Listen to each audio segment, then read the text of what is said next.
পরবর্তী যে স্বপ্নটা, এই যে প্রতিশ্রুতিটা, এই প্রতিশ্রুতি বাস্তবায়নের ক্ষেত্রে এখন বড় বাধার সম্মুখীন হচ্ছি।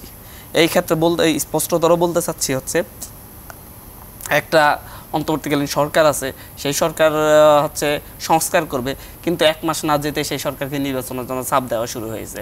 বলা হচ্ছে অনির্বাচিত সরকার। অনির্বাচিত সরকার বলে এই সরকারকে এমনভাবে চাপ দেওয়া হচ্ছে মনে হয় এই সরকারের বৈধতাই নেই। বাট বাস্তবিক হচ্ছে এই সরকার যে কোনো নির্বাচিত সরকারের চাইতে বেশি জনসমর্থন নিয়ে ক্ষমতায় আছে। এমন হচ্ছে এই সরকারকে ভোট দিয়েছে হচ্ছে প্রতিটা শহীদ তার রক্ত দিয়ে ভোট দিয়েছে। এখানে আর কালো কালি ব্যবহার করে না, লাল রক্তের কালি, লাল রক্ত ব্যবহার করা হয়েছে। এখন আমাদের নিজেদের মধ্যে বিভাজন নেই, আমরা যারা স্বপ্ন দেখছি তাদের মধ্যে বিভাজন নেই। বাট হচ্ছে রাজনৈতিক যে শক্তিগুলো বারবার এই দেশের জাতির সাথে, এই দেশের মানুষের সাথে প্রতারণা করেছে, তারা এই বিভাজনটা তৈরি করতে চাচ্ছে।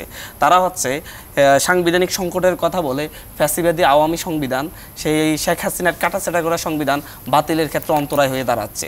আমার মনে আছে 2014 সালে শেখ হাসিনা যখন হচ্ছে 5 জানুয়ারি নির্বাচন নিয়ে বড় ধরনের প্রশ্ন উঠছিল, শেখ হাসিনা বলেছিল যে হচ্ছে যদি আমি এই নির্বাচনটা না করি সাংবিধানিক সংকট তৈরি হবে। এখন এই সময়ে ফ্যাসিবাদের সবচেয়ে বড় দোষর চুপ্পুকে সরানোর কথা বলে যে চুপ্পুকে সরালে সাংবিধানিক সংকট তৈরি হবে। তো এই যে সাংবিধানিক, এই যে ফ্যাসিবাদী আওয়ামী লীগের দিল্লির তৈরি করে দেওয়া সংবিধান এবং হচ্ছে ফ্যাসিস্ট মুজিবের তৈরি সংবিধান, শেখ হাসিনার কাটাছেঁড়া করা সংবিধান, যে সংবিধানের মাধ্যমে বাংলাদেশে বারবার স্বৈরতন্ত্র কায়েম হয়েছে, বারবার এদেশের মানুষকে শাসন করা হয়েছে, সেই সংবিধান থেকে বের হয়ে এসে যখন আমরা 24-এর গণঅভ্যুত্থানের ভিত্তিতে এবং আন্তর্জাতিক গণতান্ত্রিক রাষ্ট্রগুলোর সাথে সামঞ্জস্য রেখে নতুন সংবিধান রচনার কথা বলি, তখন সেই ক্ষেত্রে কেন বাধা হয়ে আসবে?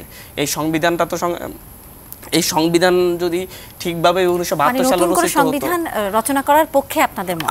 আমরা বারবার বলছি 1972 সালে দিল্লির প্রেসক্রিপশনে যে সংবিধান রচিত হয়েছে সেই সংবিধান এদেশের মানুষকে ভালো সার্ভ করতে পারে নাই, এদেশের মানুষের অধিকার নিয়ে কথা বলতে পারে নাই, এদেশের মানুষকে শোষণ নিয়ে কথা বলছে।